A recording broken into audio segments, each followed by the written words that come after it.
Hi, this is Kat with Beadaholique, and in this video I'm going to show you how to make a square knot focal for your Kumihimo braiding.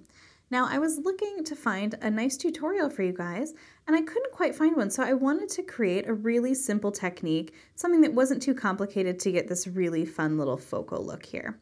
Now if you're unfamiliar with Kumihimo, it is a braiding technique that uses this lovely little disc here. And you have your cord, and I've used seed beads in mine, and then you have these little bobbins that sort of help you braid this beautiful bracelet. And if you're interested, head over to Beadaholique.com, look under our beading resources, and we have a great Kumihimo 101 page, so you can learn how to do this fun technique. But for this video here, I'm going to be showing you how to do that knot in the center.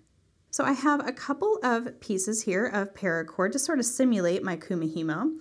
Now this is, let's say we'll call that the teal, and this is the coral, so you can kind of just see how that's going to work out here. So first things first, you're going to take one of your cords and bend it in half just to bring those ends together. And then you're going to do the same with your second one. So now we have these two loops. So go ahead and set them to the side, and what you're going to do is you're going to look here, and I'm just going to thread it through one side so it kind of goes up and over.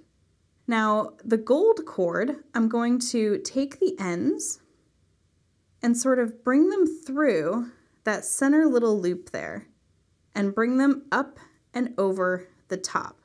So you can kind of see that it's now going through and up and over the top. So now all I want to do to get that knot is just pull those two ends together, and now I have my little knot. And what's really fun is if you wanted the gold on top, you just let it face this way.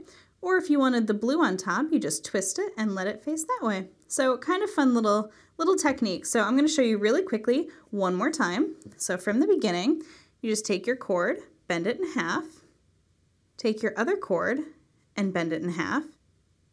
And you can do this going either way, but you're just going to cross it over, put those two ends through, and you'll notice that I'm keeping all of my cords parallel, just like so. So now you just pull it to create your knot. And just make sure all your ends are nice and even to continue finishing off your bracelet, and you just kind of glue it into your back half there, and you have a lovely little square knot.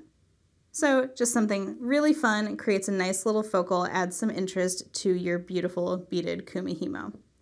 I hope you enjoyed this video. You can get all of the supplies seen here, and you'll see even more tutorials and videos over at Beadaholique.com.